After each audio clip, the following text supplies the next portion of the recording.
Welcome to Nightlight. Step away from the mainstream and gather around as we enlighten the world and our realities and travel this cosmic journey we call life. Join us as we share with you and provide that beacon that can guide us all to a better way. Explore with us as we examine a metaphysical montage of spiritual insights covering everything from the mundane to the magical, UFOs to unicorns, and everything in between. This is a time of awakening, of sharing and evolving, of spreading our wings and soaring on the cosmic breath of creation.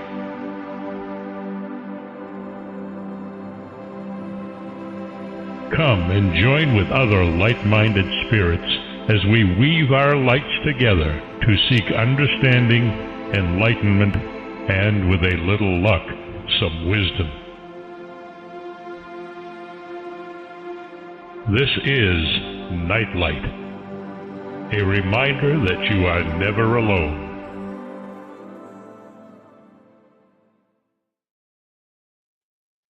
Welcome, everybody, and welcome to Neon Twilight with Solaris BlueRaven.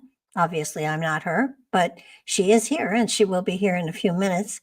Wanted to thank you for joining us and spending your time with us. I know how precious time is these days, and for people to join us and to be with us and to listen to us and to egg us on to bigger and greater things. It's a wonderful gift that you give us to share your time with us. Solaris is the host of Neon Twilight, and you know her for her 3 programs that she does, radio shows, and all of the other the plethora of material that she has been involved in over the years. She's not that old, but she's done a tremendous amount, and the wisdom is profound. And she always has a new way of bringing information and insight into our lives and putting the information out there so that we can stretch ourselves as well. And because of that, I am so grateful that she does share her time with me, because I always learn so much from her. So welcome to the show, Solaris. And thank you, Barbara. It's a pleasure to be here again, connecting with you. Well, I think that the topic that you've chosen for tonight is such a great one. I'm so excited about it because I have all sorts of questions and nuances and stuff like that to sort of pull into, we may actually be able to do an actual show on what we had planned on doing. Mm-hmm. So, of course, we always know where we start. We just don't know where we're going to end up. That's right. Petroglyphs is very fascinating to me. Yeah. Very, very good stuff. And, I'm sure you're familiar with Jeff Woolwine. Of course, he did some very good, he did a lot of good research with that, with the petroglyphs, insofar as what he perceives them as, what they could be. And the idea behind them being extremely old. I mean, some of these are over like 40,000, 50,000 years old, if I'm not mistaken, one in Western Australia. So they're pretty ancient when it comes down to how long they've been around. Well, I think I can even top you. I think it's like 250,000 years, the pictographs that are in the French cave. Mm-hmm. Yep. Very fascinating. So basically, the topic that we had decided on was pictographs. Was that it? Petroglyphs. Oh, I'm sorry. Did I say pictographs? Petroglyphs. Petroglyphs. Same thing. Yeah. That's what I'm looking at. But we can go into the others. I mean, all different levels of it. Yeah, I mean, it's in many ways it's a way that the past has made an effort to communicate with the future. Mm-hmm. And if it's if it's just a handprint on the wall or a picture of a horse or a bison or whatever, I mean, when you look at how there are petroglyphs, what's the difference between them? I call them petroglyphs. Pictographs, I think, are a little bit different. I'm looking at hieroglyphics are different, so I'd have to really look that up.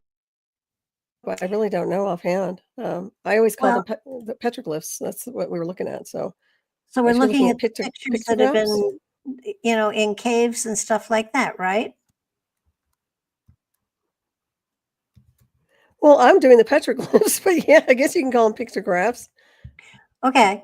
I think we're talking about the same thing, just So the different names. pictorial symbol, here it is. So pictograph, probably a pictorial symbol for a word or phrase. Pictographs were used as the earliest known form of writing. Examples have been discovered in Egypt and Mesopotamia from before 3000 BC. Okay. Perhaps they look a little bit different versus the petroglyphs. Yeah. So what are you So that's talking about? interesting. I mean, Petroglyphs. Petroglyphs. No, I mean, I'm talking about the types of doorways that are associated with petroglyphs insofar as what they could be and the symbolism behind them, the ceremonial energies associated with them. That's what I was looking at when it comes down to some of the work Jeff Woolwine was looking at, actually. I That's where think I've been. I think we're really talking about the same thing. Well, It's you not can look it up and see. I mean, there's a, you can, it's up to you, really. Pictographs or petroglyphs. It doesn't really matter at this point, well, but the they are different. petroglyph. I mean, the cave in France that has all of the drawings in it. Right. Correct. That cave is phenomenal. I'm not sure they're even letting people go in and view them anymore because they were so worried about the change in the atmosphere, how it would affect the drawings or whatever. They Mhm. have. It's really it's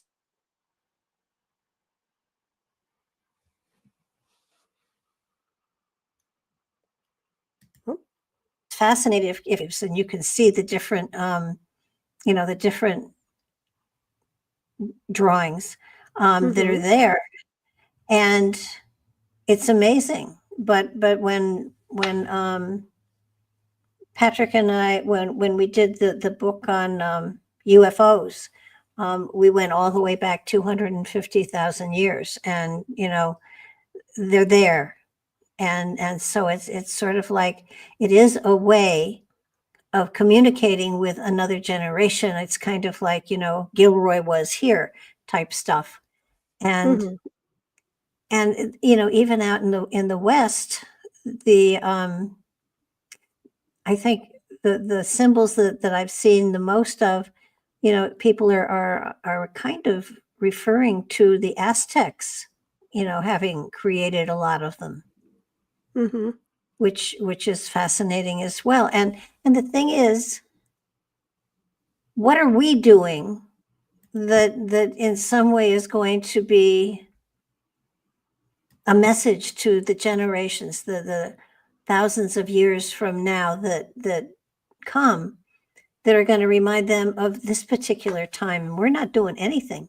The only thing I can think of is Mount Washington, and I'm figuring that sooner or later some idiot's going to blow that up, and then that won't be here anymore.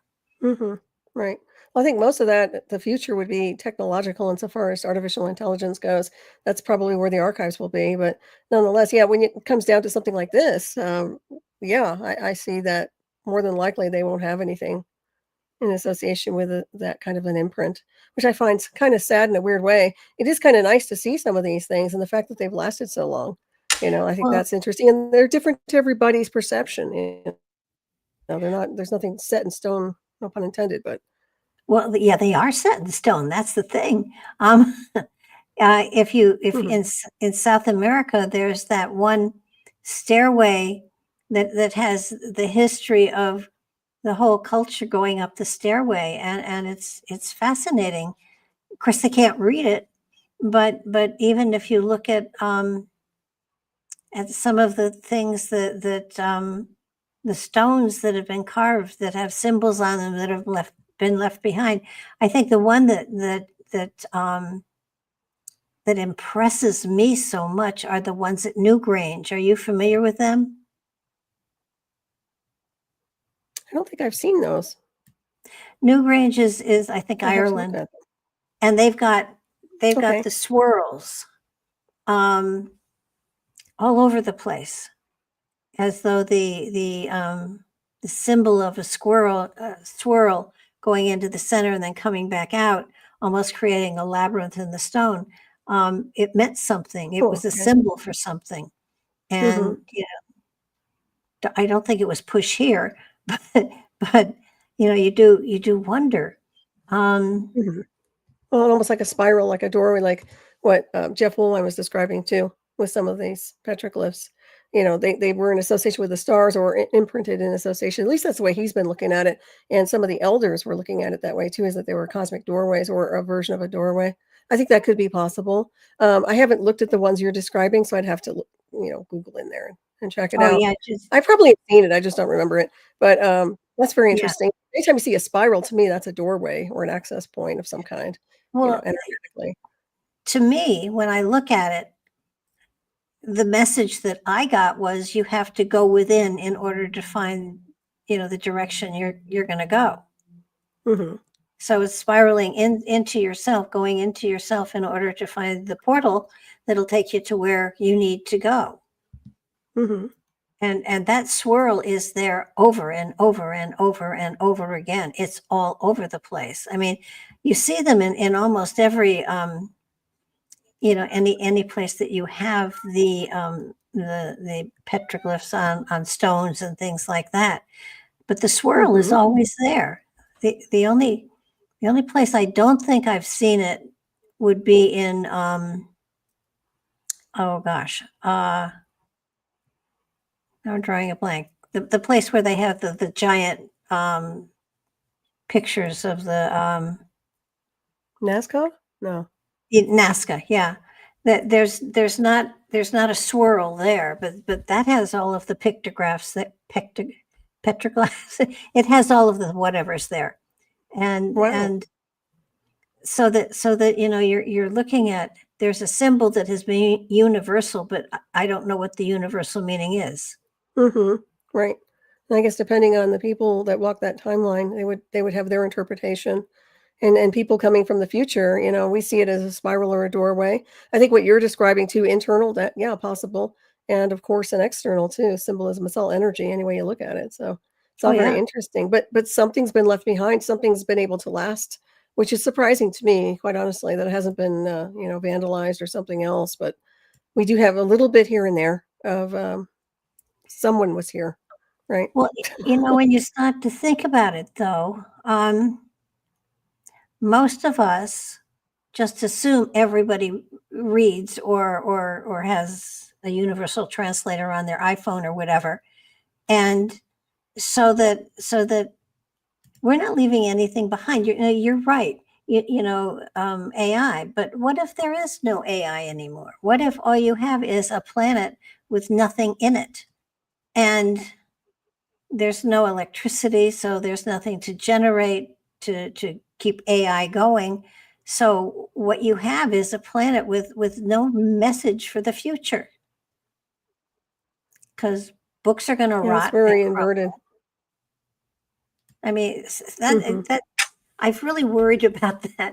Not that I'm really worried about the end of the world, but when you stop to think about all of these generations that have left tablets or engravings or hieroglyphs or whatever, it's there, but people can't really interpret it. Mm-hmm. And, That's very and true.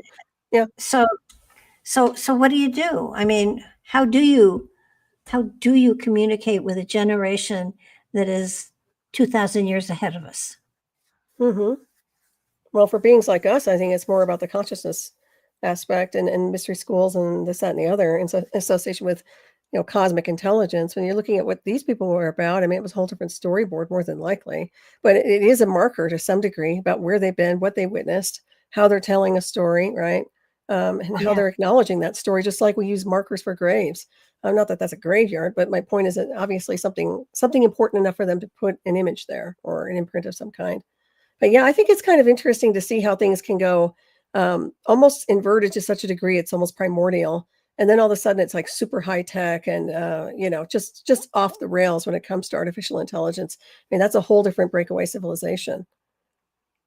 Well, absolutely. And when you think of all of these old structures they're finding and old, they're still discovering archaeological stuff that has Hmm. markings on it and whatever, and they can't interpret what the markings mean. And, it makes you think, just how intelligent are we when we can't, of course, look what we did when the Spanish went into South America.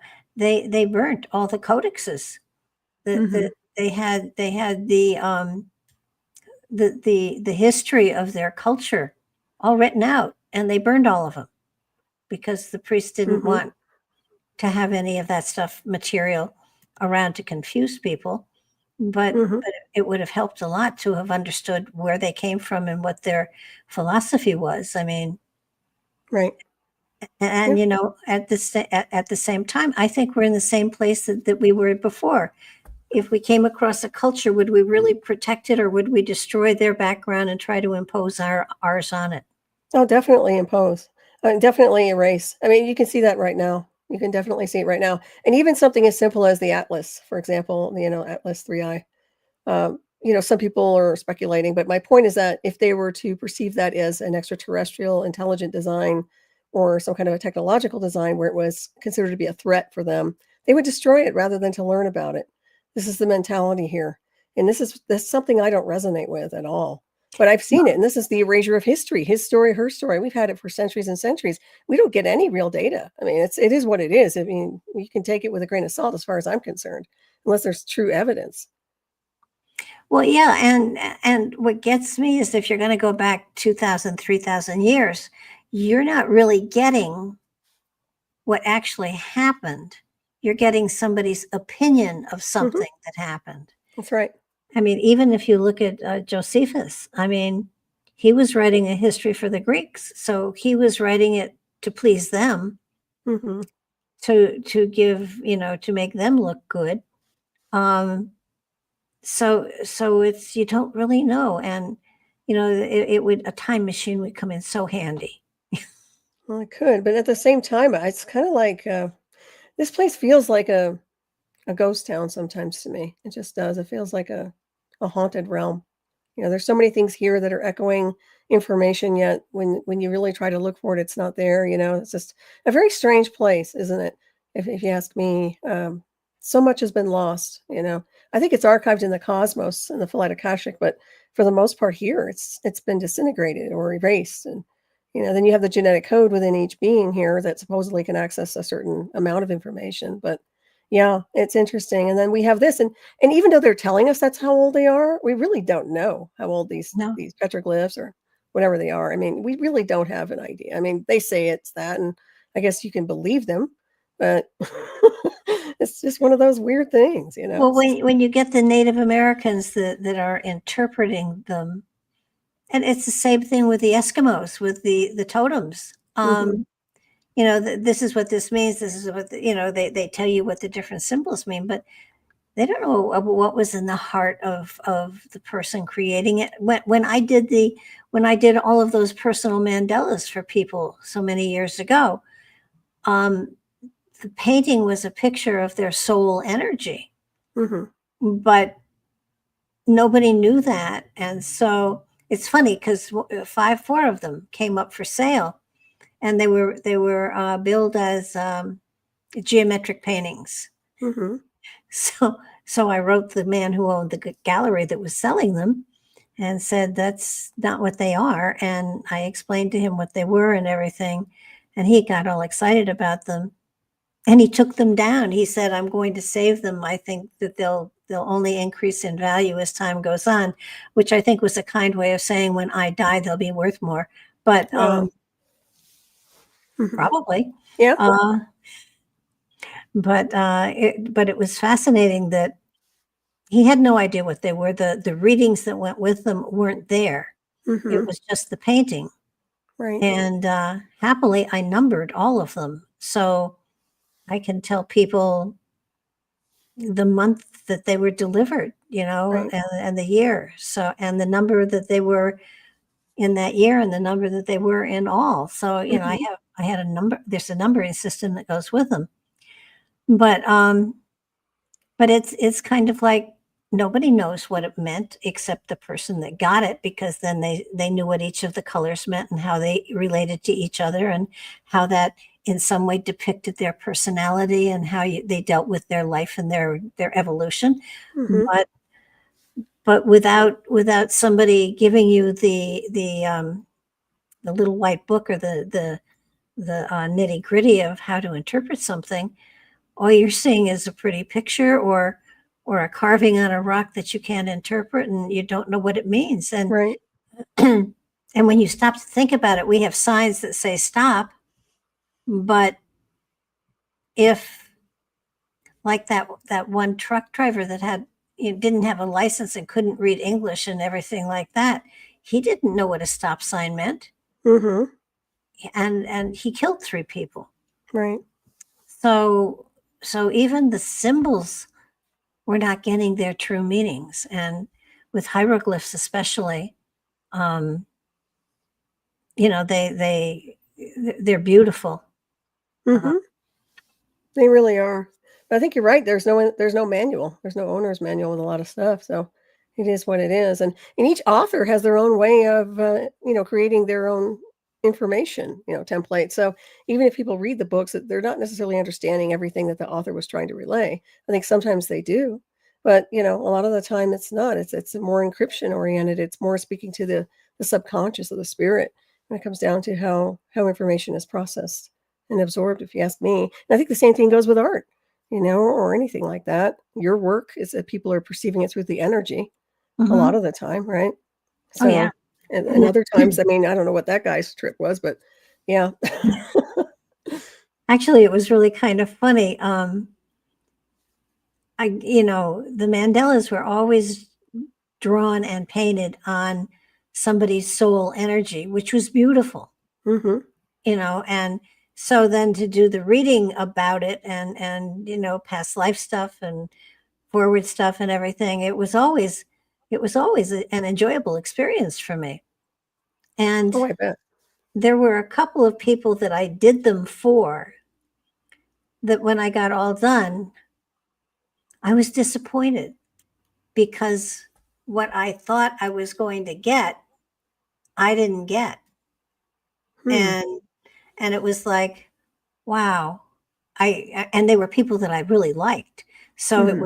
it was sort of like the fact that I didn't get the depth and the breadth of spiritual whatever that I was sure was inside the person. It didn't come out that way. And Hmm. it was a shock to me. Hmm. It was like, well, damn. That's interesting. Yeah. I Well, mean, that's what you were reading on them, in their field. So, right. yeah. And that's these were people that were important to me in my life. And I really had deep feelings for. And when I got into their deep whatevers, you could see what was in them, Hmm. but not whether or not they were going to manifest it. Very interesting. Yeah. Hmm. So, and now with like 30, 40, 50 years to reflect back on it, they were very accurate. I mean, I haven't painted mandalas for years Hmm. and have no intention of doing any more. But and the only reason I did them was to get ready to do the deck of cards, excuse me. So Hmm. they were a means to an end. They were not something that I was going to do for the rest of my life. Right. Well, that Thank makes sense. heavens. And what you have out is significant. So, very Oh yeah, significant. yeah. There are like 500 of them out there, and then there are 52 that's in the deck. So yeah, they're Hmm. out there. Oh, that's plenty. Um, Yeah. That's awesome. it was, but it was really funny when I put the oils away. My mother said, "What are you doing?" And I said, "I'm done painting. I've got the deck of cards. It's published. It's out there. Hmm. It's out there." And she said, "Well, aren't you going to do more?" And I said, "No, I'm done. Hmm. I may paint posies at some point in time, but um, and every now and then I think maybe I'll paint a flower or two, but it just it was kind of like a means to an end, and it was done, and it's out there, and every now and then you have to say, okay, I'm done with this particular project, and now I'm going to go on to something different. I'm going to be creative in another way. Right. Next chapter. Yeah. Well, that makes sense. Are you finding that lately most people are in some way, shape, or form in an energetic of chaos inside of their lives? I think there's a lot of chaos here. I would say that for the most part, people I encounter seem to be doing okay, but they're in a very linear space. So it's more about just everyday stuff. They're not focused on spirit, consciousness, or anything beyond the realm of here, from what Yeah. I've seen. Yeah. So I don't know if it's really high drama per se, but that's been going on. I've also been noting a lot of people with health issues, like strange health issues, like kind of out of the box kind of stuff going on, which is also an indicator of the spirit, not in the biosuit being out of alignment to some degree, if you ask me. So I've seen that. But yeah, I mean, there's everything's off here to me. I don't know about you, but the vibe is off, and it's been off for a while now. So yeah, Yeah.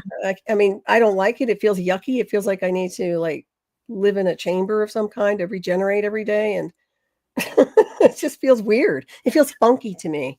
I, That's the only way I can I'm describe it. yeah, I'm finding the same thing. It's sort of Mhm. like people are saying, my world is upside down. I don't know what to do, and Wow.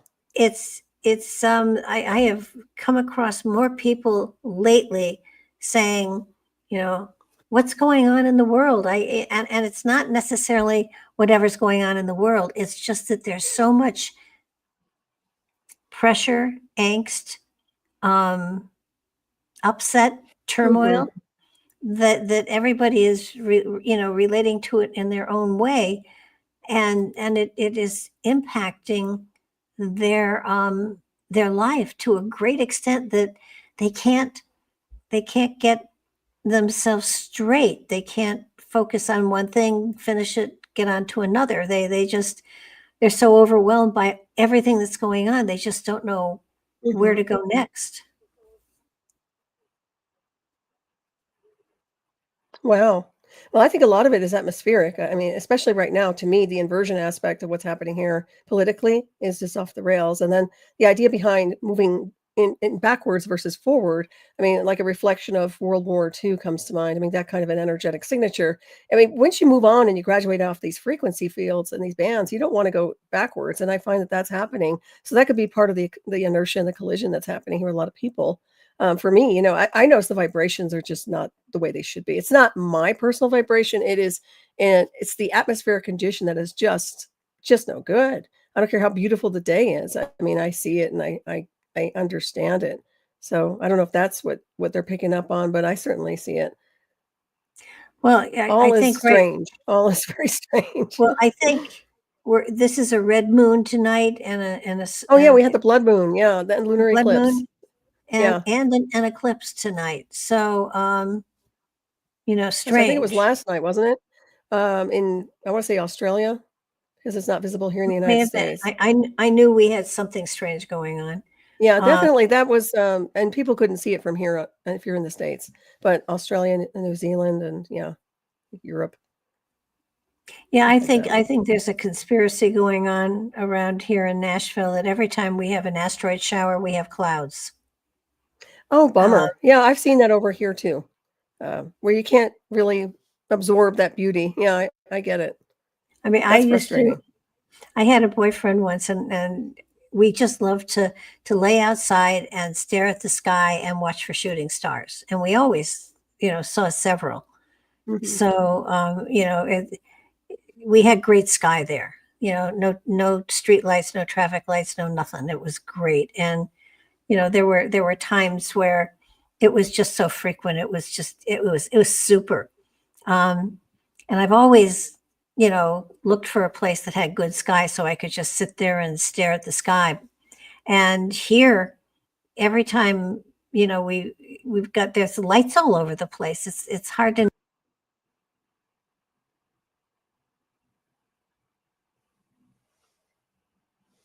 Oh, You there? yeah, I'm here, but something froze. You froze. I lost Solaris. Wow, that's She'll be back. strange. Anyhow, shooting stars. I I love watching them. It just, for me, it's magical. And Mhm. are you back yet? Yeah, I'm here. Can you hear me? I'm Yeah, you went communicating. away for Well, yeah, you a froze. while. Your screen froze. That's okay. The shooting stars. Okay. Shooting stars, yeah. I just think that Beautiful. that they're such fun.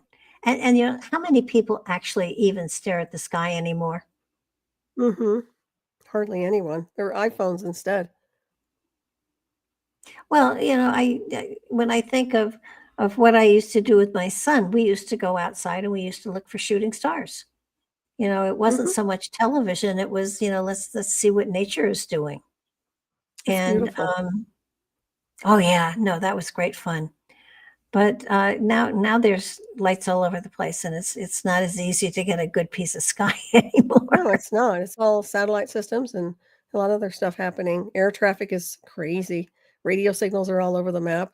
It's changed dramatically. That's what I mean by the energetics too. That's a contributing factor to our antennas, our own array systems.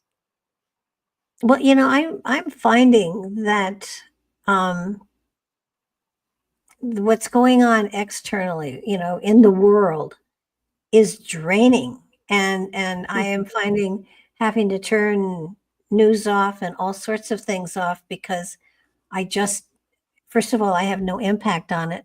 So why should I worry about it? And I should just try to keep my own energy field going Mhm. rather than being horrified at what's happening in the world and not having any impact into it. Mhm. Right. Yeah, it's a split. It's like a split timeline. So yeah, the less energy you give to it, the more power you'll have for sure. I agree. It's an energy suck without question. Well, it's just I don't know, when you get to you get to certain places in life, you start to think, how can I share magical stuff with people without feeling like, you know, standing on a soapbox and stuff like that. So that's one of the reasons why we've taken your suggestion, by the Mhm. way, Oh, about the cool. remote viewing. And Greg is putting up the 12 remote viewings that we did on Mhm. onto YouTube, and I'm working on 12 new places to go.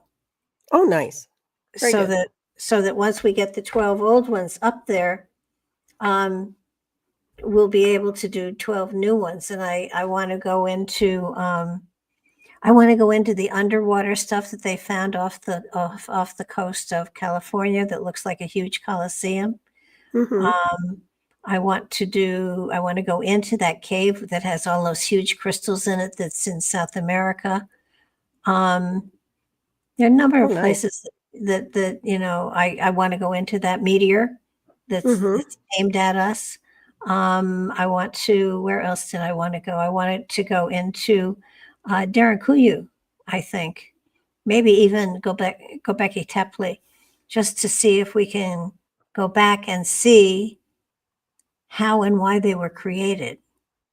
Mhm. Um, because, you know, everybody gives you their impression as to what it was created for. Mhm. And in many cases, I think they're using the solstice alignment. They're overusing it. It may be Mhm. a part, but I don't think it's the only thing the only reason that things were created was for recognition of the solstices. I think that Mhm. there had to be a better meaning for it. Right. And I think that there's a new show on History Channel, and I think it's called Above History. Mhm. And what they've done is they've taken um, drones and they've found historical sites that are on the um, on the landscape that weren't noticed if you're on the ground. And they're finding all sorts of ancient earthworks and things like that in the Mhm. show. It's really quite fascinating. Um, Very interesting.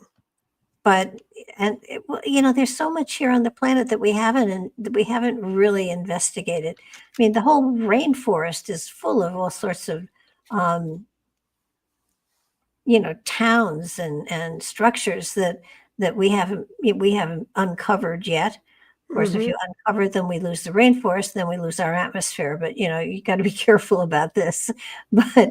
But there's so much out there still that we haven't discovered about the planet, and they're talking about going off planet, which is fascinating too. But isn't there still a lot here that we haven't learned as well? Well, it's up to each person, I guess. For me, I find that this place is kind of dim. But when you're looking at the stuff that you want to explore and learn, well, if you think about these black technologies and their types of satellite systems, they've already looked and seen it all. So drones catching a glimpse of something that the mass collective hasn't seen, that's one thing. But I'm sure that they've seen more than they'll ever communicate through their own satellite systems and black technologies. That's another aspect of it. So I find that a lot of it's already been investigated and researched and archived. And then there's another level to where regular people here want to explore, and I think that's great. But I wish them luck insofar as getting the truth, because you know how when you start to go and dig into something, there's always someone there to try to cover it up or redirect that information. So we'll Yeah. see. But yeah, I think it's for each explorer. I mean, if what they want to do here on Earth, that's great. If you want to do something that's more galactic, then that's even better. I think it's just a preference, really. Well, it's like the Great Pyramid. I'm not satisfied they figured out what it was for yet. Hmm. And you've I mean, been there, right? uh, Haven't you just haven't been remote there in this viewing. lifetime? No, Okay. That's why I say I haven't been there in this lifetime. But it is interesting because that would be a good location to physically look at on so many different levels. But yeah, there's a lot to that if you ask me. well, when they get down to the point that they figure that it may have been a generator of energy of some sort, I'll go with that, Hmm. because there's there's no hieroglyphs in it. There's no paintings in it. There's no nothing in it. And they're Hmm. saying that it was a tomb, and it wasn't a tomb. They didn't, in pyramids themselves, they've rarely found that they were burial chambers. Hmm. So what was society doing? Replicating something they saw and trying to be a part of the past, or what? Because um, it doesn't make sense to me that they're still saying, Khufu built it and Khufu didn't build it. I mean, Hmm. Old narratives. Yeah, I agree. And also you think about it like a shell, like it's not what it used to be. It's a shell of something else, right? So I think that's part of it too. We're looking at a version of something that's, it's like a skeleton almost. So that's a whole different level, and building up on that. Like it reminds me of like a launch pad where, you see the remnants of a launch pad, and, that's what it is. But before that, you don't see the rocket or anything else. So I think there's a lot of components for sure. And it's sad because you're right. I mean, with this narrative that they create, it's regurgitated data, and a lot of it, fits the narrative of what they want to teach everybody. But is it correct? I mean, that's a whole different avenue, and in my opinion, no. So, yeah, that can be frustrating. well, And I then the know. psychic radar comes in, thank goodness, because that helps. Well, when when Patrick was alive, he was looking at the in South America, where they have the Pyramid of the Sun and the Avenue of the Dead. You know Hmm. where I mean? Hmm. Where they had all those little boxy things on that whole avenue. Wow. Yeah. Patrick said, "Well, those are landing sites," Wow. and and he said, "Look at them; they're landing sites." And he said, "And the stairs that we have trouble stepping on because they aren't really made for our feet. Hmm. There's a reason. It's because the feet that they were made for were landing in the vehicles that were there." Hmm.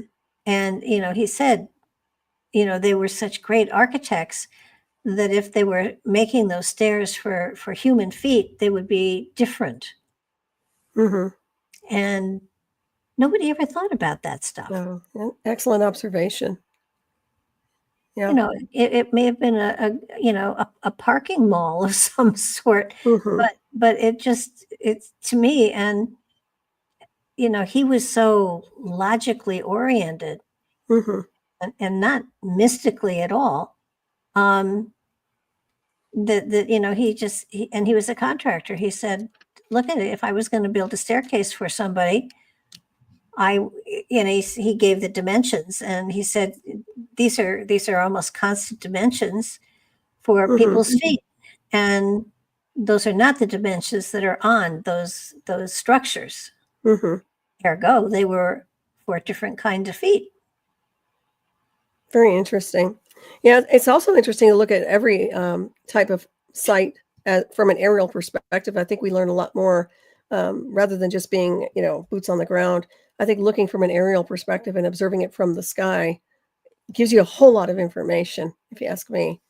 Oh, yeah. That's just anyway. I mean, what a huge difference. You can almost see like a tunnel or an inversion where people can travel through some of these things. I mean, when you're looking for the pyramids, for example, how it almost looks like it's going inward. I mean, there's that you can say it's an optical illusion, but it's really not. I think there's a lot more to it than what people see, and I think that's why I love looking up from, looking from the aerial perspective, and I like the drone aspect, or even further, the satellite systems, so we can see everything. Oh, yeah. And be able to, the stuff that NASA has access to, that would be nice to be able to look at some of their data that's beyond classified and just kind of decode rather than sitting here and getting the regurgitated, sanitized information. Wouldn't that be nice to just get their raw data? I would love that. Oh, I yeah. could spend hours decoding that, or even just, you probably don't even need to decode it once you see it. So, yeah. Well, and especially in South America, because South America wasn't covered by any of the ice cap. So that has a better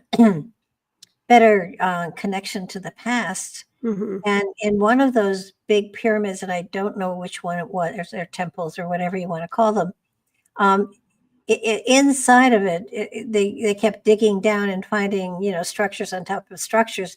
But at the very bottom, there were tunnels, and in the tunnels there was mercury, and like quicksilver, and it was all over. And it was in the Chinese emperor's tomb. They used quicksilver to denote water. And one of the reasons they haven't dug into that particular pyramid is because the mercury levels are so high in the soil. They're afraid that if they open it up, that they could contaminate everything. It's a good thing. It's a good excuse. But this one in down in South America, and I'm wondering, quicksilver isn't something that is natural. You have to combine things to get quicksilver. And yet it was there, thousands of years later. How'd they learn that? Right. I mean, and the tunneling systems alone. I mean, now we have the boring. Yeah, the alchemy. Yeah, very, very interesting for sure. Well, and and it's the tunneling too. What I find strange is I'm finding when I do the predictions for every month, I keep hearing tunneling. I keep hearing stuff that's going on under the surface, and I'm wondering, is there a reason humanity goes beneath the surface at any point in time? We have the Indian tribes that say the ant people saved them. They took them underground until it was safer to come up above ground again. And I'm wondering if our society is thinking there's going to be a need for humanity to go underground again. Darren Kuyu, they went underground. I know that they're creating underground cities now. I mean, I'm hearing it, I'm feeling it, I'm seeing it, and I don't know why. It makes sense to survive underground without question. And then, of course, the military bases, expansion underground as well. I think that's the whole idea with the boring machines. I mean, it was to create all these areas of, whether it's for experimental, which I think a lot of it is, technology, information, and a platform for the military too. And then, of course, there are other civilizations who probably like to be underground. I think that it's very vulnerable to be above ground, to be honest with you. I think we're at the mercy of a lot of different things here, whether it's elements or political arenas or religious arenas. I think at some point people want to disappear. Maybe the closest thing to disappearing would be underground for a while. So I could see that. I could definitely see that. Survival, though. I mean, how would you have to make sure everything, obviously oxygen, this, that, and the other is stabilized. And I think that can be done very easily as well. Just like the moon, it could live there. You could live underground. Well, isn't there a great deal underground at the moon? As far as I'm concerned, there is. That, especially when it comes down to craters and, little domes. I mean, you put a little dome over a lot of that. I like domes. Haven't they even seen, using Google Earth, haven't they actually even found some places where obviously they are entrances to underground whatever, or the remnants of above ground structures that have been deserted? On the moon? Yeah. I think a lot of people have said that, and then there's Google Earth, and I know your friend who does a lot of that wonderful stuff with Google Earth imagery has picked up a lot of things, Mary Joyce, yeah. Yeah, she's done a lot of good stuff, accessing stuff that gets erased later on, so, yeah. Well, she's often said, if you find something, take a screenshot of it immediately, because the government will go in, and I know she had found something, and she gave me the latitude and longitude, and when I went and looked, it was blurred. So, wow. And she has her screenshot, and I have mine a day later. That's nice. I'm glad you at least got a screenshot from it. Well, the whole idea of them building nuclear reactors that we don't need on the moon. I mean, this, that, and the other, that's the storyboard, but it's already very self-sufficient, if you ask me. So way beyond free energy aspect. So they don't even need to do that, but yet they're talking about it. I find that after they say, oh, look what we've done, I think there's plenty there already that they can just utilize, right? They don't have to do a whole lot. The more I see and the more I learn and the more I hear, it feels to me as though everything superficially, especially, news and things like that, it doesn't mean anything, because there's a government that is working beneath this government that has actually got control over everything, theoretically. Right. Yeah, it's just basically a diversion. And I would say that the one world government is already in place. Seems that way. In America, yeah, there's definitely something afoot. It comes down to that. Yeah, I don't like it. I'm telling you now, I don't like the vibe. So it's not the new world government I'm interested in. That's for sure. It's the vibration. You can feel the. It just feels like a dimming. It feels like a dimming process, and it feels energetically like inertia and like. Yeah, I think there's a lot. I think they're dialing down frequency bands, to be honest, and not personal frequency bands. Like you can raise your vibration, I can raise my vibration, but the idea behind what they utilize to attenuate and change the vibrational fields here, I think have been dialed down quite a bit, and I think a lot of people are honing in on that too. I'm starting to get the feeling that the masses on the surface are almost like cannon fodder. I mean, yeah. And they're trying to keep us quiet and keep us occupied so that we don't ask too many questions. And they're creating drama with governments and stuff that it's almost as though it's all fake. Yeah, no, I agree with you 100%. It's like a propaganda storm. That's my point, is like, what are we doing wasting our time? Even witnessing this is like, and keeping ourselves busy doing what we love. I think that's a huge thing. But at the same time, that's why I say this place. I mean, my goodness, when does it stop? When does that carousel end? It just seems like it's non-going. It's ongoing, not non-existent when it comes to off-world. It's not like this. I'm sorry. It's just not. It's just here. It seems like they have all these problems, and I just don't know anymore. I keep myself pretty powered up. I keep the place pretty shielded, and I've got my beautiful crystals and everything else around here. But I'm telling you, you go outside and you just go into town, you can feel that. And I can. I mean, it feels like chaos. It feels like people are out of it and they're overexcited in a very non-productive way. So I've noticed that. They're just overstimulated, I guess is the word. And it's like when they've had too much microwave transmission and they're just like, they're all bouncing around, but they don't know what to do with themselves or their energy. And a lot of the time it is the iPhone or something else like that. And you're right. It's like all distraction, mainstream media, this, and the other. and find things that you love. But at the same time, I'm not going to walk away from what they're doing. I have to observe it and see how far they're going to go with this thing. Seems like they're going pretty far. So, Oh yeah, the more I step back and become an observer rather than a participant, it becomes very, very clear that the populace is being stirred up in order to have riots and let them blow off steam that way rather than ask questions, you know. exactly. Yeah. And it seems to me frightening Yeah, it's a because waste of energy. Think about how they're wasting their psychic power and their prana on that when they could be doing something else. Like, I like your remote viewing thing, and I'm glad you're getting back into that. But another level to that is the remote influencing. Okay, so we have the ability to change things through psyche, through consciousness, through group, beyond meditation, through intent. And I find that that should be another level of doing what we need to do to change the paradigm here, if we so choose, as a mass collective. I don't think people are at the level they need to be energetically or psychically to be able to do a lot of that, but you never know. I mean, if they have enough passion and energy to be out there doing, their protests, this, that, and the other, I think they could do a lot more with their psychic energy. And I think that's where it's gonna have to be, the silent, influence, so to speak. you see them, what the masses are objecting to, and it doesn't Mhm. make sense to me, you know.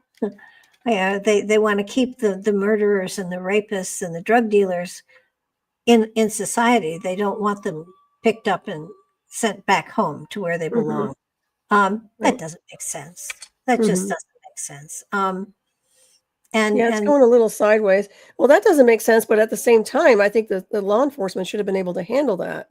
So once again, he's moving military in, which is, you realize he's changed the name of the Pentagon to the Department of War, and I think that's a big statement because yeah, that means that's not nice. Okay, that's a sign of aggression and war towards anyone or anything. So, it is what it is, but I think people should keep that into perspective here. And no, I agree with you.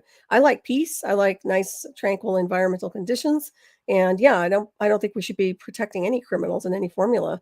But at the same time, why can't our military do what they need to do outside the perimeter of these areas? I think that we should have had our police force able to handle a lot of this, and perhaps they are not able to. Who knows? But I would have thought they well, could have yeah, done it. but a lot of the politicians that are wanting to cut stuff, they all have bodyguards. They all have Oh, sure. chauffeurs. They have. I mean, Yeah, they're not out you bet. there. They don't know what it's like. No, that's what I Um, mean. We're the ones that are vulnerable. But yeah. yeah, these guys are protected. I mean, it's easy to cry tough when you have the military standing right next to you, or Secret Service, or somebody else. I mean, that's my point, But when you don't have that, let's see how strong you are. Let's see how tough you are. It's a way different scenario. And everybody here, I mean, America's pretty savvy when it comes to our own, taking care of ourselves and our independence. But nonetheless, yeah, that's very, very strange, to see this push, I guess you could call it. And it's a psychological push too. So, Well, it is, and I keep seeing more and more of this ramping up as we get. mhm. You know, I don't see it stopping. I No, just I see don't it. either. I haven't looked at your forecasts, but have you put one out yet? Another one? Oh yeah, yeah. Okay, I'll have to check it out. So, yeah, It. because this is it's getting kind of crazy, isn't it? It's getting a little bit too much. Okay. I think one of the things that I saw was Texas being divided into 2 or 3 different states. Wow, that's interesting. I could see that. I could Well, it's see big that enough. too. It's big enough, and they're stubborn enough. So, yeah, definitely. Um, that was one of the main things. I mean, I saw more volcanoes, more earthquakes. We've had them. I saw some politicians in high place leaving the country just in case. Interesting. And 2 of them did. Forget who it was, but 2 of them did so far. And they have So, their bunkers too. I mean, they'll have oh yeah, access to what they need to sustain and survive. There's no doubt. And plus, they're looking at other things with off planet too, but that's a whole different trajectory. It's very Well, interesting to watch this timeline here. oh yeah. No, it never ceases to surprise me. And that's, I try not to listen to the news because, I mean, the thing with the Ukraine, Putin's not going to stop.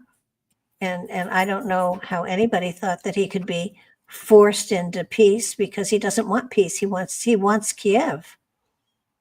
I think they all want war at this point. I don't think it's just Putin. I think it's here too. I think that they're all pushing for some kind of a side war into physical combat. But the idea that he's maneuvering military here in the United States, it to me is a big red flag. It just is. And then looking globally, their positioning, whether it's just a game that they're all pretending that they're going to do this, or just want to imprint the mass collective to get them under control, or there's another level to it. It just seems to me like everything is being ramped up and strategically done.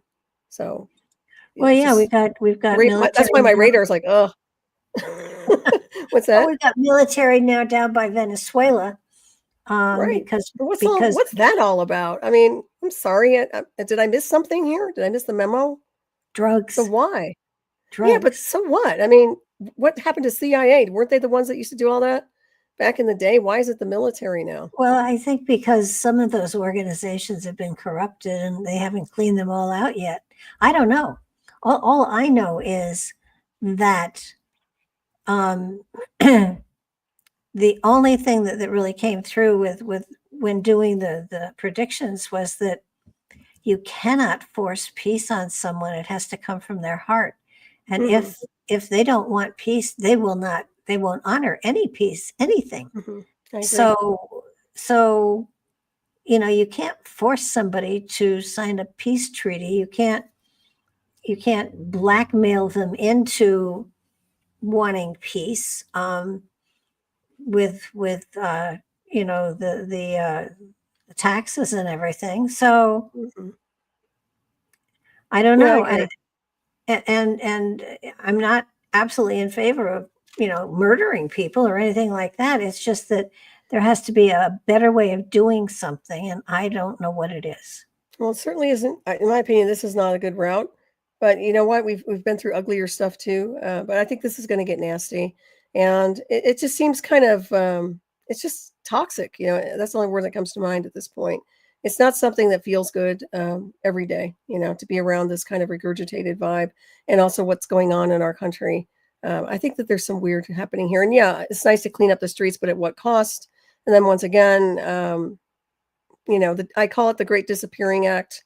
You know, I think I mentioned that to you the last time, because we don't really know where this is heading. And at some point, you know, stepping up and saying something, and it doesn't mean you're, you know, from the border or this and the other, just voicing, just being a voice could be a problem at some point. And I don't want to see that happen in this country to a point where people are, you know, swept away because of something they're saying that someone's against, right? So I think that there's a lot to look at here on multi-layers, on many faceted levels. So, well, and Great Britain, they say, is sort of having horrible problems too. I think I did say that I thought that King Charles was going to be the last king.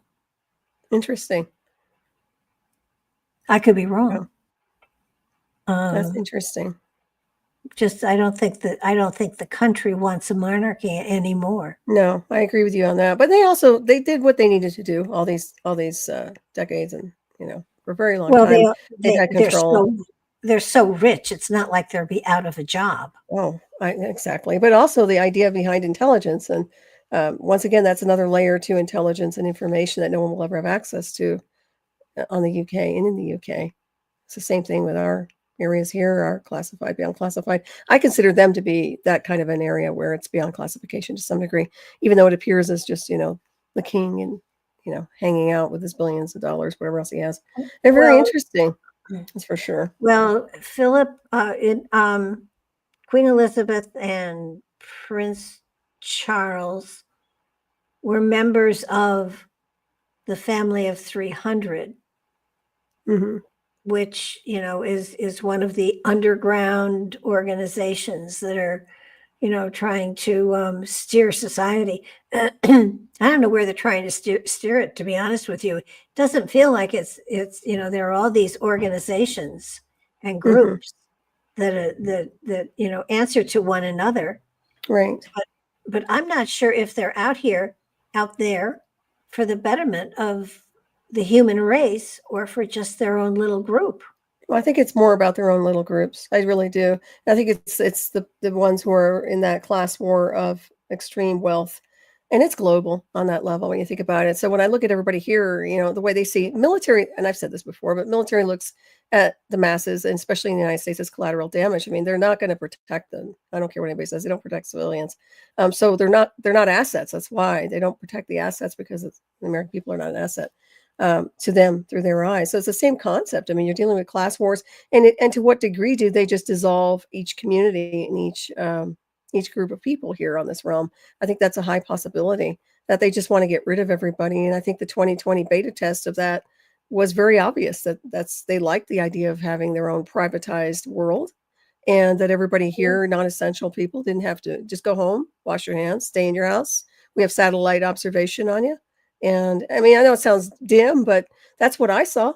That's what I saw when they were doing all this. So, it is what it is. But I don't see much compassion with these people insofar as trying to make this world a better place. And they've had many, many moons to get it right. So, I think that it's push until everybody kind of goes to the side. I mean, I would like to, excuse me, I would like to think that there is a group somewhere that is looking out for the masses.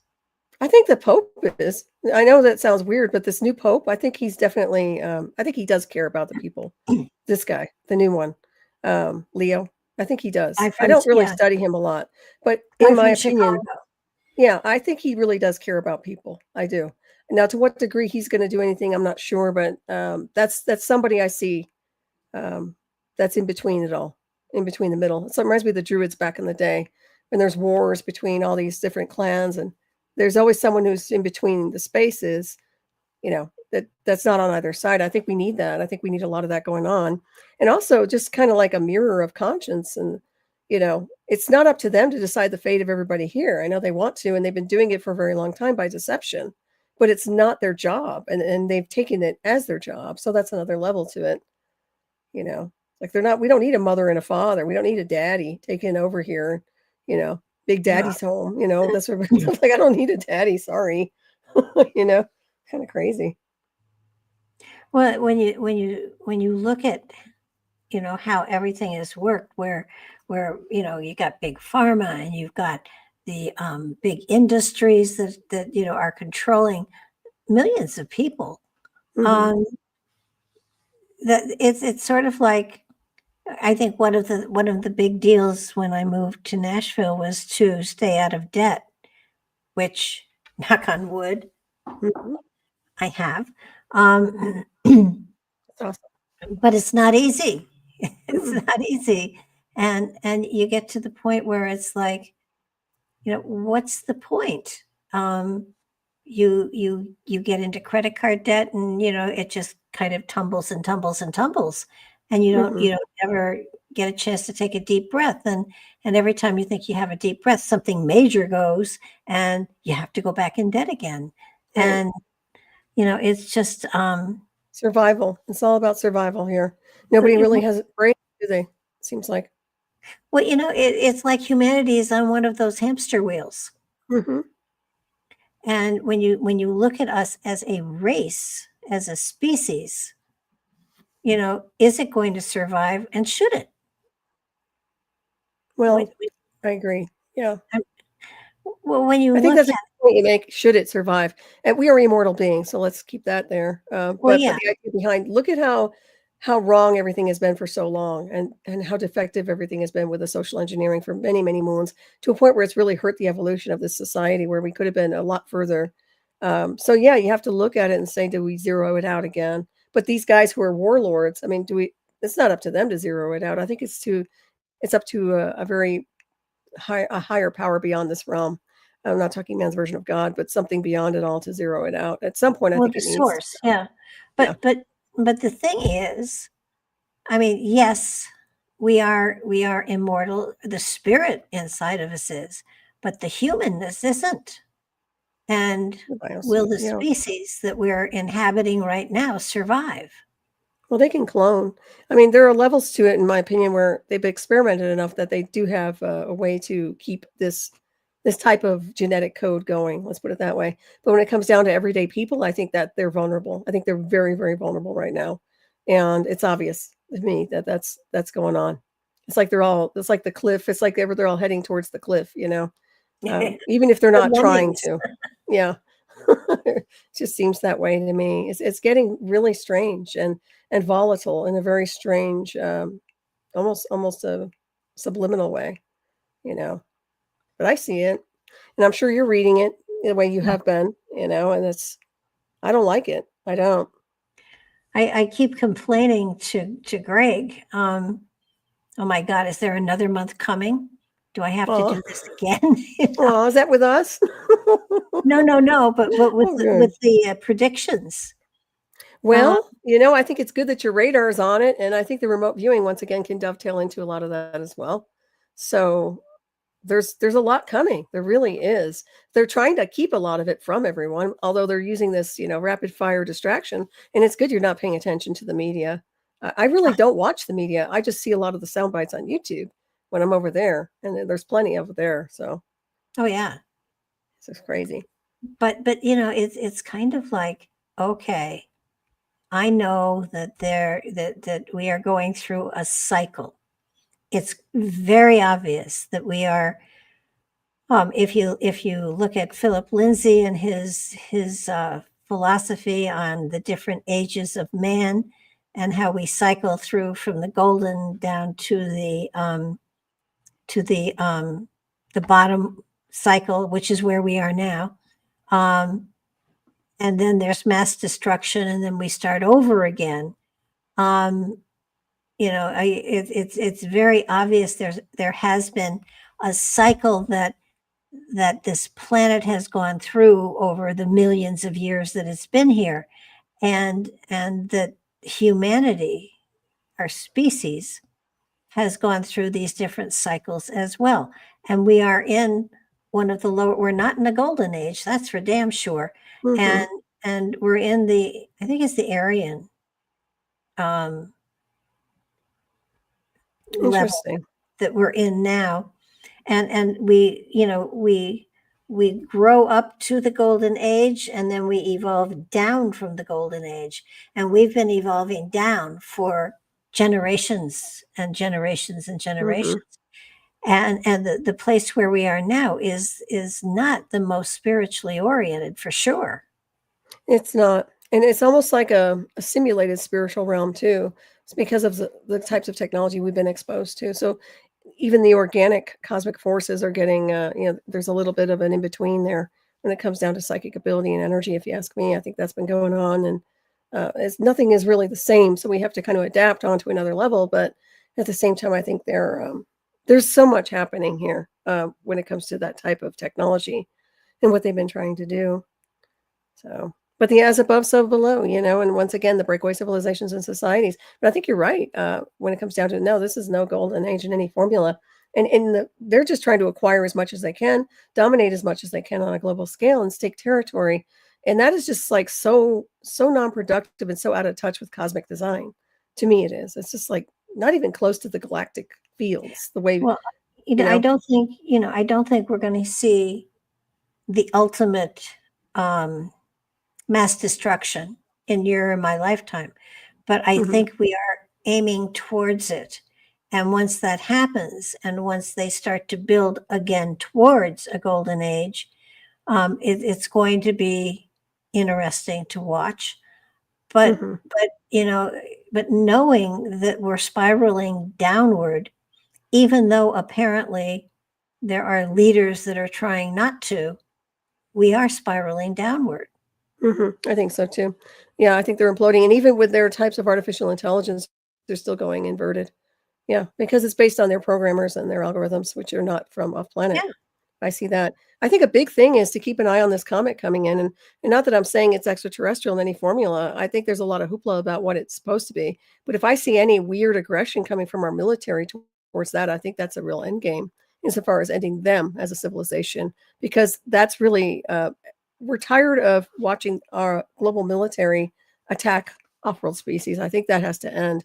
And the fact that they're not even willing to work with them on a neutral grounds, and I'm talking theoretically, if it was something important, an artificial intelligence or some kind of an extraterrestrial, and their first hello is, we're going to shoot you down. And they've done this before, and you know it. So, Yeah. I just think that's a problem. It's a huge galactic problem. Okay. It's kind of like, look at what our first reaction is to anything we don't understand. Let's kill it. Right. It's disgusting. Look at Bigfoot. Look at, there are, we got to go kill it, and we got to get a body so we can discover what it's like. Why don't you say, take me to your leader? Why don't you try to communicate? What is this about, They're very capturing? threatened. I mean, it's ridiculous. The first reaction is, put us on first alert. Hmm. That's not the way to peacefully communicate with anyone, anything. Hmm. But I think if our first reaction or action is to, fire missiles at whatever this is, I think basically we'll just be slammed into a timeout. The whole planet will be put Agreed. in a quarantine, and give it 5-10,000 years and try again. Game over. Yeah. Yeah. Well, it's kind of like also that taking down their satellite systems is not as hard as you think it is, or people would think it is. And that's another level to advanced systems that are capable of taking everything down here But if look it gets out of hand. Yeah. look what we've done. It's become a race of who can get there first and do the most, Right. as opposed to let's work together Hmm. and see what we can accomplish together. Yeah. It's almost as if they have the technology, but they're acting like primordial, you know, I want to call them gorillas, but my point is they really are kind of inverted when it comes to their type of, caveman mentality, because they have the tools technologically to go to these destinations to some degree, but when they get there, the same old behavioral patterns and lack of higher consciousness is there. It's just that primal, dominance is still there, and it's like that doesn't fly. It just doesn't fly. I don't know why they think it would, Well, but that's what I'm seeing here. look what they've done with Antarctica. Everybody Hmm. has their own little section, and don't go in that section because that's not ours. And Hmm. why couldn't they have just done one major research facility and everybody worked together? Hmm. Isn't that basically what the CERN collider is supposed to be? Well, technically, I still like CERN. I think that's fascinating. It's like a simulation of black hole technology. And of course, a lot of people have speculated that it's time travel beyond time, but I think it definitely opens up portals and is capable of doing a lot. And as a matter of fact, in my opinion, I think that it has done a lot of things energetically or technologically to this realm that most people don't really pay attention to. But But yeah, no, go ahead. isn't CERN where they're all working together? Well, supposedly. Supposedly. I mean, but still, it's like, what are they really working on? I mean, honestly, I'm looking at a different lens than, but I still think there's a lot in correlation to gateways and how we could open up gateways and portals using that Um, particular thing. what do you know about black holes? Well, I know you can traverse through them, although they're talking about that now, but back in the old days, nobody would talk about it.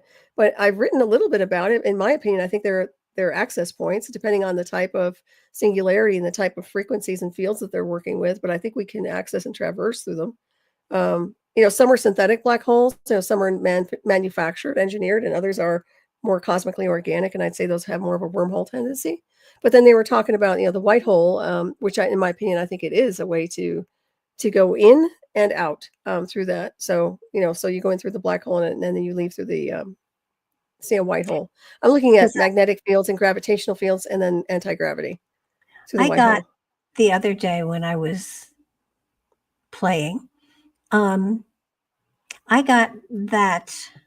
First of all, I was working on, how do I begin something I'm going to be writing, and I finally got, you know, if if we are immortal, if the universe is immortal, there was no beginning and there is no end, but there is a spiral. And if you want to write about your place in it, you call it a time of awakening. Well, that's beautiful. Which I thought was kind of cool. But then we've misinterpreted the black holes. And basically, and this is folks, this is just according to what I got. I'm not even standing behind it and saying, yes, this is true. I'm just saying this is what I got.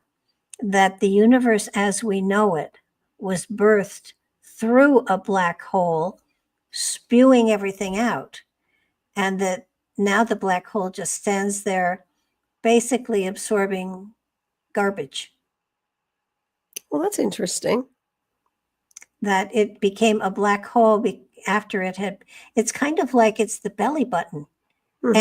And that all of the planets and all of the galaxies and all of the everything was birthed through a huge black hole. And now the black hole is basically gathering material so that at another point in time, millions and billions and trillions of years from now, it can birth another universe someplace. That's very interesting to me. I look at them also like machines. So you look at the technological aspects of a black hole creating life, right? And in my opinion, I always say God is a machine and the illusion of God, but the great intelligence, the great cosmic mind is sentient machine, in my opinion, or something that's understanding the complexity of holographic fields and universes and using the mathematical equations beyond mathematics and artificial intelligence to create a civilization. And I think we're just, this civilization doesn't even understand the complexity of this suit they operate in, and also the lack of, how they understand the multidimensional spheres and all that. But that's pretty interesting what you were accessing. But to me, when you start describing that, I think it sounds like the machine. It sounds like the black hole is a machine.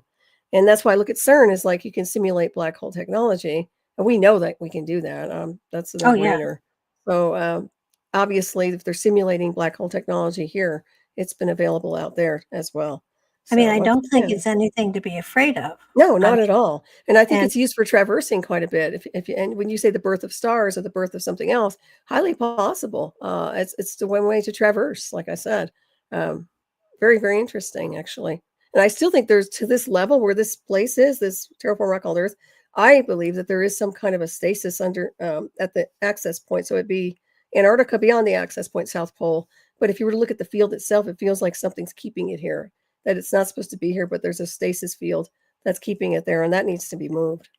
I don't know if you've ever noticed that, but try remoting it sometime, because I've looked at it and I've seen it, and it's really strange. It's like this black field.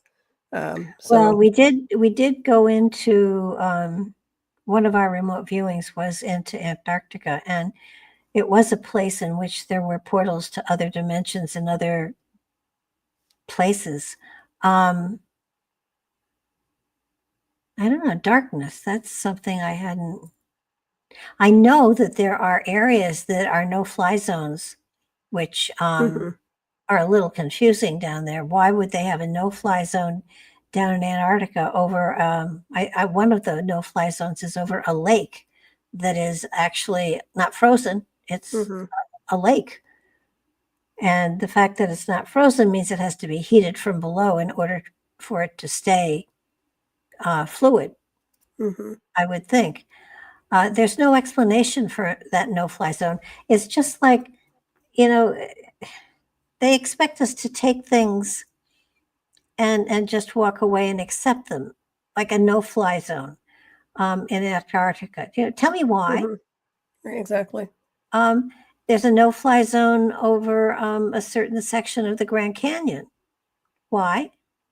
I mean, it's the same area where Kincaid's Cave is supposedly, but why is it a no-fly zone? Why can no one go climbing there? Right. What are they hiding? Yeah, well, I think a lot of it is staking territory, and also anything that's highly sensitive. And I'm not talking their research and their inventions and their technology. I'm talking off-planet intelligence, that they want to make sure that it's obscured from the masses. And I think that's part of it. I've always said that the North-South North Pole access points from the north and the south have been very sensitive areas, and not just military, not for the military, but literally for off planet. So once again, yeah, it is interesting to see that they're basically pushing everybody around and bullying them, saying you can't have access to this, you can't get here, you can't get there. But if you're part of this particular club in whatever division, you'll be able to access it. And even then, they're being watched all the time, so it's not like they have any freedom. But yeah, Well, it's frustrating for us. We're a good remote viewer, and I know I am. And so when we look at these things and we get into the energy and the systems, I trust that. I don't think it's imagination. I don't think it's fantasy. I think we're dialing into things that are way beyond the field. And I think that that should be acknowledged, you know. And I know that's why they've always worked with these, you know, spec technologies and all kinds of things. And, you know, we can go on and on about their remote viewing that they've done. So, well, you know, when when Admiral Byrd flew into Middle Earth, and then when Project High Jump happened, I mean, when Project High Jump happened, and we lost the ship and planes and all sorts of stuff, and you know, they just said that it was a scientific expedition that came back early. Well, why? And you know, we hear the rumbles of the fact that they were attacked, mhm. and if that's the case, why was it just left alone? Why was there not further investigation? Why was there not? I mean, we know that there had to be more to it. Mhm. Right. They didn't just run away. Come Well, on. just like anything else, I mean, look at the books you put out with Roswell and everything else. There's always like case closed, nothing to see here. Everybody move along. Let's create another storyboard. I mean, we've seen this forever and ever and ever. And I find that had they just been frank and honest with people and treated them as adults rather than, you know, 2-year-olds, I think we would have been better off. I know that sounds strange, but I do think that people, good or bad, they need to know what's really happening instead of the deception, because that just leads into more distortion. But yeah, it's frustrating for me. It's very frustrating to see this. That's why I'm like, ugh. And that's why the vibe, you know, the vibe, right? So you know what they're doing to create this yolk. And then we also know the higher frequencies that are just incredibly magnificent that we want to be part of, that we choose to be Oh yeah. participating with. You know, that's all I care about. I know that's the work you're doing. And then yet I'm not like in drama mode, but I have been like in this midst of this crazy here where I'm watching it all fly, you know, in the cities, and you can feel it energetically. I think our Well, state's definitely a target too. I think that's part of it, but that's sort of what got me. I have two books I'm playing with, and one is called What If, and one is called 101 Spiritual Questions. And mhm, I'm it was sort of like I was going to put the two together, and then that didn't work, and so it's kind of like I guess I write them both at the same time, that depending on sounds about right. depending Why on not? what I'm feeling. But you know, and the what if one is just so far off center that it's fascinating, because I was trying to figure out a way of explaining, you know, where we really came from, who we really are, what our real destiny really is. And one of the explanations that came up was kind of interesting. It was like that everyone when we're birthed, we create a box of our truths, our beliefs. And some people have circular boxes and some people have square boxes. And the people that have the circular boxes, you know, are willing to grow and expand and embrace other things. And the people with square boxes have sharp corners and stiff walls, and and they won't go beyond what they've been taught. Mhm, And it, you know, that made sense to me. I know mhm, people who are very intelligent and have square boxes of their inner truths, mhm, and you can't talk to them and not not debate but share, right. because it's their way or the highway. Mhm. Yeah, very rigid in their thought form. I think that's the way they've been socially engineered, but at the same time, once they experience something, they tend to change their state of being and consciousness, and that's when they start to evolve. So some people, I think they lack experience, to be honest. And sometimes you have to be a diver in those waters to get the experience, right? You have to get your feet wet. I was talking to somebody the other night, and I finally said, "What are you afraid of?" why are you clinging to something that could be expanded, not negated, but expanded? Mm-hmm. And why are you afraid to even talk about the possibility that there could be more? And it was shut the door, slam the door. No, no, no. Wow. And I'm finding more people like that these days. Oh my goodness. That's interesting. Was that a reading you were doing on someone? No, it was just a friend I was talking to. That's really interesting. Well, that's too bad because they need to open up. Maybe they're just set in their ways. Yeah, and then it was like, they said, I feel sorry for you that you just are so uninformed. And I said, What? not You? the case. That's laughable, Barbara. Not the case. I said, yeah, if you don't want to listen to what I've got to say, that's okay. I am fine with that. But don't feel sorry for me because I My really feel goodness. great. It's not like you know everything. You know quite a bit. My goodness. How stupid No, they are. but I don't have to, it's funny. I don't have to protect my belief system. Right. I'll listen to anything. And if it fits, I'll plug it in. Right. Yeah. Open-minded. Yeah, absolutely. Yeah. Well, that's what I like about brainstorming, and our conversations are always about moving in different directions and comparing notes sometimes. And yeah, I mean, there's nothing set in stone on anything. We're just navigating on a lot of levels. But yeah, I find it interesting that some people aren't even afraid. I mean, they're not even willing to look. They're too scared to even, go to the next level of their own spirit. Well, yeah, and that's okay because this lifetime, that's what's appropriate for them. But Mm-hmm. but you kind of got to shake your head and just say, "Oh my, I'm so sorry." Right. Good Good grief. What do you talk about after that? Not The much. weather. Yeah. No politics. Oh no, that's even worse. No, Ugh. but you let them rant and rave. I mean, it just. But I love the idea of the black hole be a belly button to the universe. Mhm, that's cute. I like that too. That was kind of cool. Birth of There was a stars. purpose to it. Hmm. Very interesting. Well, I'm looking forward to you getting those books in motion and putting them out there.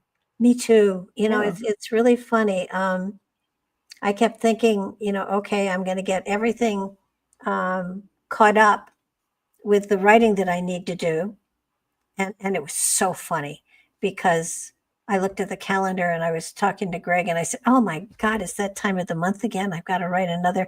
I started to laugh and he said, "What's so funny?" I said, "I'm 81, but I'm starting to complain about my monthly job here." Oh, I said, thought I was done with complaining about a monthly difficulty, but no. that's funny.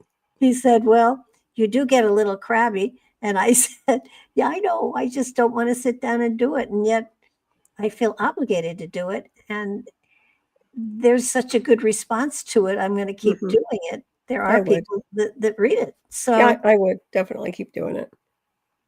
but it's like once a month, I That's have to funny. sit down at the computer and say, "Okay, give me what you got."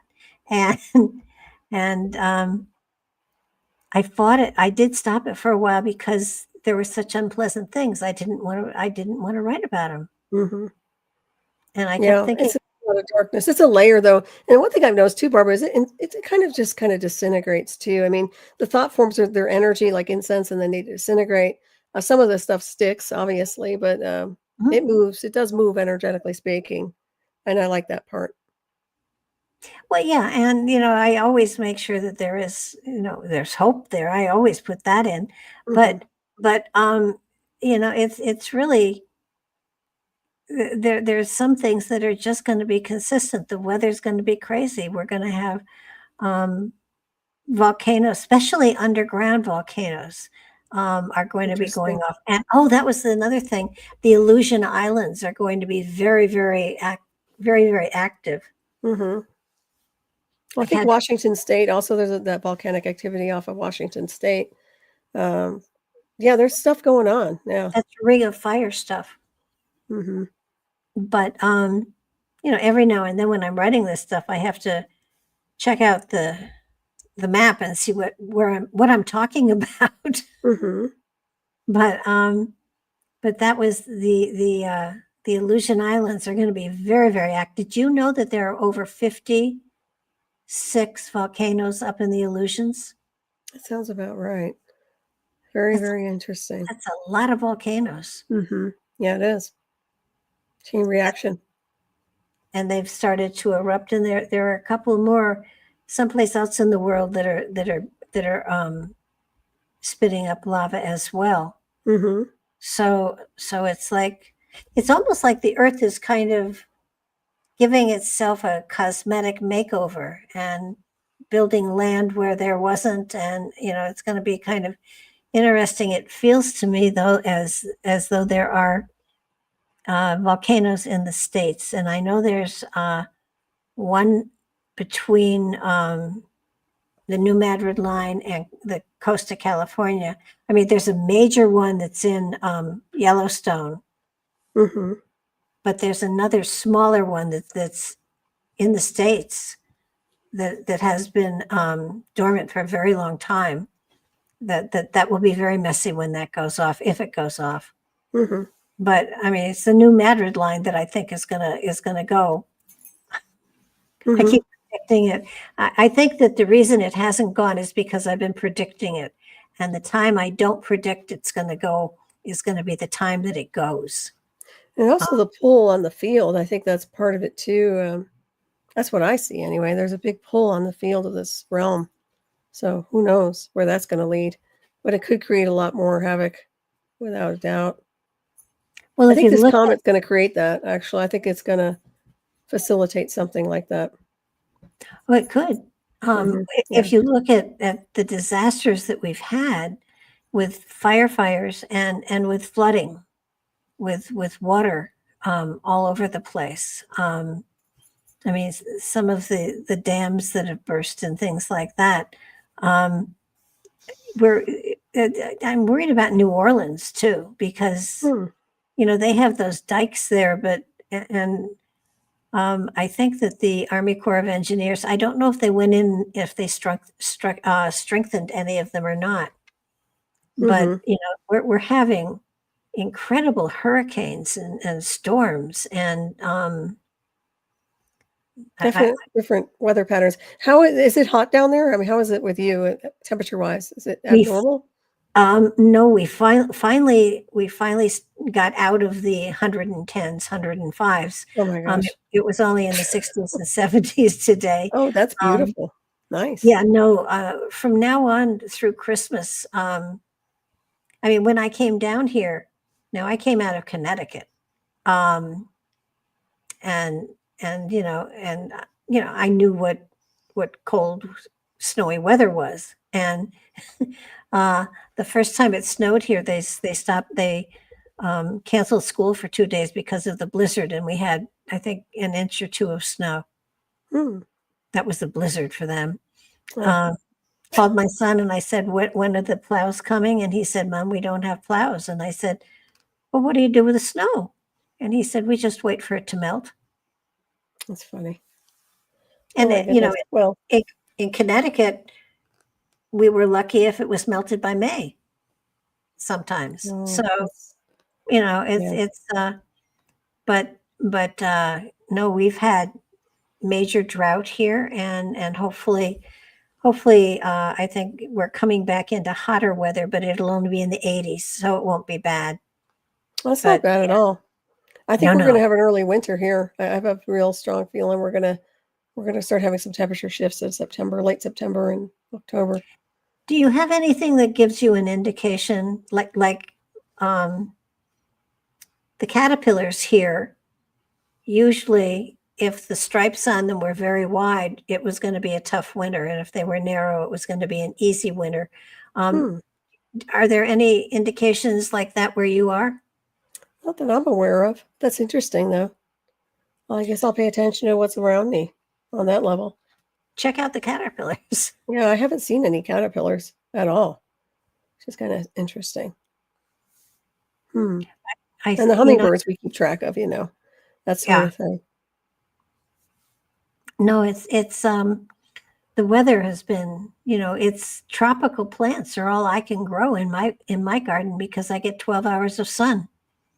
Wow, that's nice. No, Well, it not can be.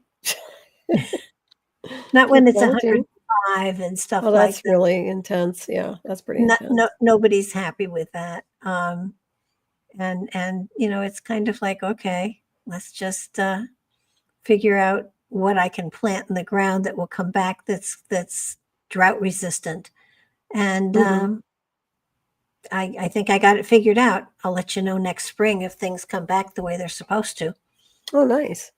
I'll tell But you one thing, I've been seeing a lot of dragonflies over here, really, which is unusual, yeah. So I'm not sure what that's about, but I love dragonflies. oh yeah, I are think they're are beautiful. um are the birds starting to migrate?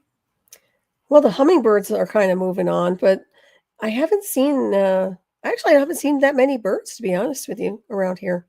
So that's interesting too. And the wildlife I haven't seen as much as I normally do this time of year. So yeah, things are a little different.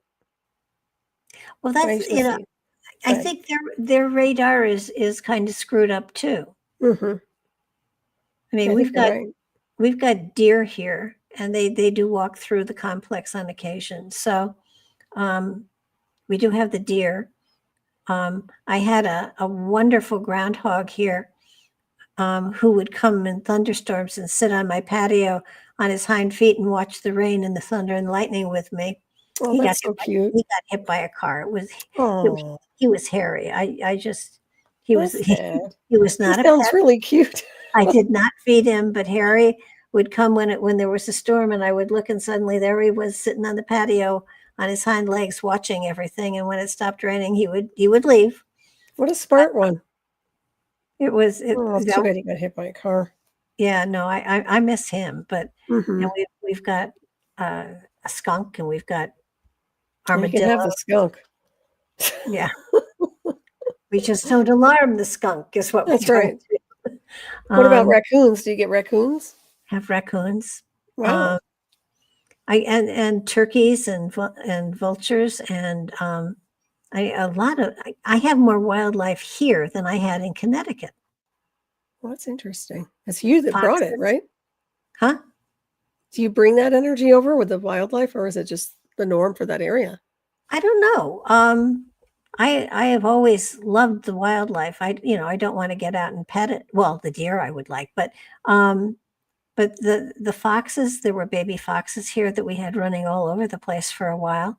Um, we do back up on woods, and we do have a very large field that's connected to the condo. So, we have plenty of space here, and it's like I said, more wildlife here than I saw in Connecticut. That's And you interesting. would have thought it was the other way around. The only thing I haven't seen here that I saw in Connecticut was a bear, and we had a bear that's den was on in the woods near me, and she had a couple of cubs, and every summer, I think the last time I was there, she had two bear cubs that romped around with her too. Hmm But but you've got a ton of wildlife there, don't I you? do normally. Yeah, I usually get the moose, the elk, the fox. I always Oh, get, and the coyote. And yeah, I've had just about everything over here, but I haven't seen anything lately. Knock wood, but I'm assuming they'll be over at some point. The elk are always over here, and I haven't seen hardly any. And I saw a few deer the other day, so something's afoot. Usually, might be a predator too, because when that's going on, I don't know if the hunters are well, out yet or not. you've got dogs though too, so that Yeah, they do. I mean, they're deterrents for sure. Although moose can just plow down my fence anyway. How they are. He doesn't care. Big old moose.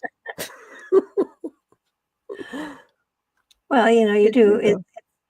It's I think that was one thing that I thought I would miss when I came here, and I found there was more here than when I was in the woods in Connecticut. So go That's figure. interesting. Yeah. But I can do without the snow. I can Oh definitely do yeah. without the snow. I'm not looking forward to winter again. I'm really not. We didn't really have a summer. I think it went like maybe 3 months. That's about it. Now we're going to head right into autumn. Really, we won't have autumn. It's going to go right into winter, guaranteed. So that's kind of a bummer. Well, we didn't have enough rain for the trees to change color. Hmm They're just going straight to brown. That's the same here. Yeah. Very interesting. That's kind of sad because I love the aspens changing. They're so Oh, yeah. beautiful. Yeah, they're so magical. They turn that gold. Beautiful. What Well, I other know stuff? one of the, every area has their season. And Mhm, certainly where I was in Connecticut, it was fall. I mean, the colors were just gorgeous. mhm. Not so much here. Um, if we don't have rain, and we didn't this year, um, the leaves don't change. They don't go yellow and orange and then brown. They go straight to brown. And Wow. yeah, it's kind of sad, Mhm, but it also is very nice to just be able to just use a sweatshirt all the way through December. mhm. That is nice. Yeah. Well, that and the fact that I don't have to shovel anything too, Mhm. And no tornadoes. Knock on wood. Yeah, knock wood. Definitely. But, We well, that time of year, you wouldn't I wouldn't think you'd get any. no, there's no season for tornadoes anymore. They just come anytime. Wow. That's crazy. So, it's not a matter of made it through another season. And never in my life have I had so many weather things on my phone so that Mhm, I'm becoming very good at reading weather maps. And it's watching for the hooks and watching to see if something has the possibility. I love thunder and lightning storms. You can't mhm, get I can't have enough of those. But when they get so that there are tornadoes that are around, and we have suddenly the phone is screaming at you, go to your safe place, go to your safe place, go to your safe place. That's a little mhm, scary. mhm. Yeah. Does it call it a safe place? Yeah, Wow. they tell you to go to your Doesn't say safe. take shelter, it just says Yep, that, huh? they say That's take interesting. shelter. Mm, They will announce a warning, a watch, and then a warning mhm, that what is on the ground near you. And so there have been a number of times that the cat and I have sat in the small bathroom in the middle of the house, and with the TV on and my cell phone, just watching to see if something was. They've come close. They've come within a mhm. mile. Yeah, it is close. Very And close. something really wiped out a shopping center and stuff not too far from me, and it was really wild. First of all, it wiped out a jewelry store, and I was all set to go and help them see if there are anything to pick up, because I figured, might find jewelry, but Mhm, apparently they got all the jewelry out before it hit. But um, but it went through half of a Walmart, and it literally cut halfway through. It was the weirdest thing you've ever seen. wow. The stuff that was in, the stuff was gone, and Mhm, then the other half of where the tornado had gone, nothing was disturbed. It was still on. Things were still on the shelves. It was just, it was there. mhm, I've never seen anything quite like it. It probably is the most destructive thing I've ever seen. mhm. It's very eerie too. Something really eerie about those. Oh, when the sky turns yellow, Mhm. something's going to happen. Or is it kinda like a green, a dark green? Yeah, yellow Or does it green, turn yellow with you? Okay, and that's um, interesting. yeah, in that icky shade. And Mhm, there was one storm that that hit here, and I literally, at night you can see out your window, you can see other houses and streetlights and stuff like that. It was so dark I couldn't even see to the end of the doorstep. oh, It was wow. that dark. I have never seen anything that dark. It was frightening. Mhm, And, I was then in the bathroom with my cat and a blanket to throw over us in case the mirror went. And John called me and he said, that it's headed straight for you. And I said, I know. He said, are you in your safe room? I said, yeah. Cat and I are in the safe room.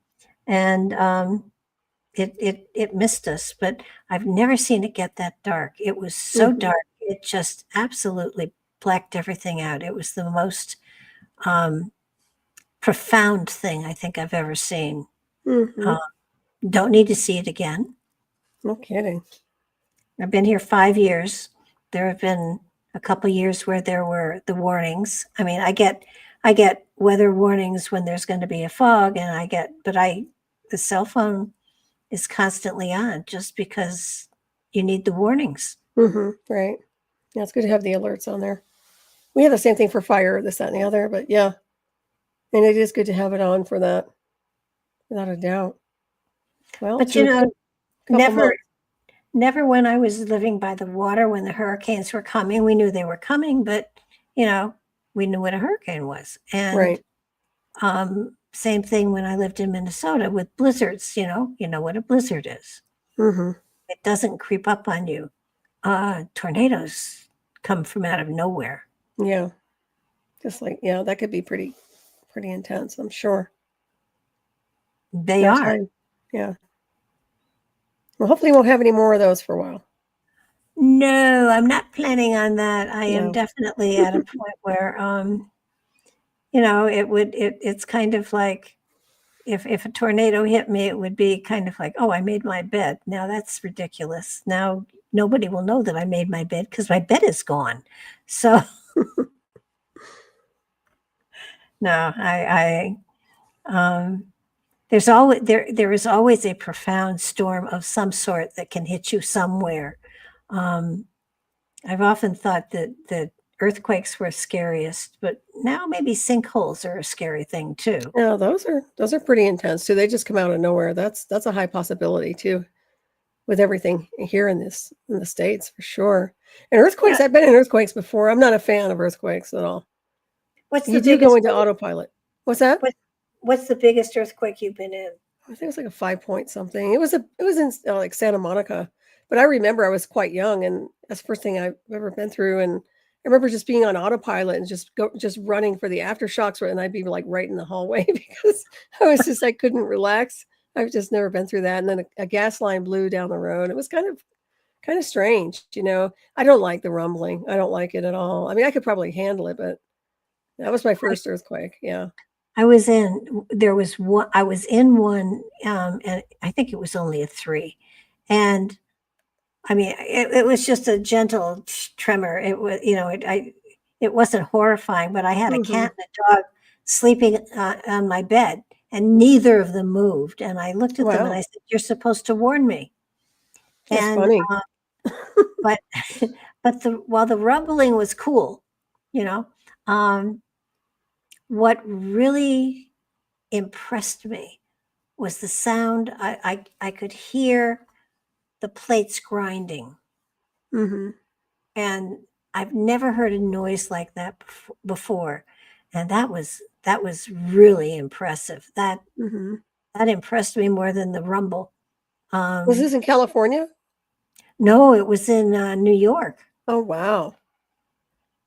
That's interesting. And it was springtime, and I know the windows were open, and I felt the shaking, but it was the sound of the plates grinding. It was just so, you knew that there was incredible pressure there. You knew, you could feel it, and it was like, holy moly, this is really, this is frightening. I wonder how many people could hear that. I don't know. I have a feeling that sometimes the fact that I am psychic, that I am tuned to nature and stuff like that, that maybe I hear things that other people don't. I was going to say, because I don't recall hearing a grinding, although it was a long, long time ago, but nonetheless, yeah, but you hear all kinds of other stuff. Oh yeah. No, and John he was in one of those in, the big one that hit San Francisco where the bridges fell. Oh my gosh. Wow. He was in LA. When he was in school there, and they were sitting on top of the fraternity house watching the buildings around them burn. Oh man. Jeez. Wow. Unbelievable. Yeah, exactly. I know people get used to it, especially the Californians that live there, but yeah. I don't get used to anything like that. Whether it's a fire or anything else, I'm just on red alert. Oh gosh, yeah. That's I mean, I like storms, but I don't like major destruction. Yeah, I go into overdrive for sure. I mean, in a good way, but I'm never just relaxed about it. Well, I don't get scared until afterwards. Hmm. Afterwards, let me get into bed, pull the covers over my head, talk to me a day or so from now. Right. Yeah. Well, listen, I just noticed our time, and we're getting close here. So why don't you tell people where you can be gotten and heard? Okay. Will do. And thank you for a wonderful show with you again. It's good to see you and good to hear you and have a great conversation. Oh, Let's see. I have Hyperspace over there on Revolution Radio Studio A. That's 5 p.m. Eastern Time. Everybody wants to dial in on Fridays. And then on Saturday night, Raven Star's Witching Hour, Revolution.Radio Studio A, 12 midnight Eastern Time, 9 p.m. Pacific. And I'm here with you once a month. And thank you for hosting and being here as a co-host with me. And I always enjoy our conversations. And sorry about my delay. I was in a time warp there. I'm glad you texted me earlier. I was like, no problem. no. By the way, Revolution Radio has a wonderful chat room. You do have to join in order to be in it, but it's a great chat room to be in once you've joined. Yeah, they can get into Discord over there. Yeah. It is a fun one. But yeah, this has been a lot of fun. And I just, it's so great to talk to somebody that speaks the same language. So I'm so appreciative that you share your time with me and likewise. And Yeah. the night audience. And compare our notes about the crazy that's going on. So that's fabulous too. Yeah, I guess it's my turn to pick topic for next It time. It is, Barbara. Hooray. It'll be fun. I will see if I can't figure out something profoundly wonderful. Awesome. So, I'll do my homework, I promise. Oh, you're right. So until next time, good night. And such a joy to be with you.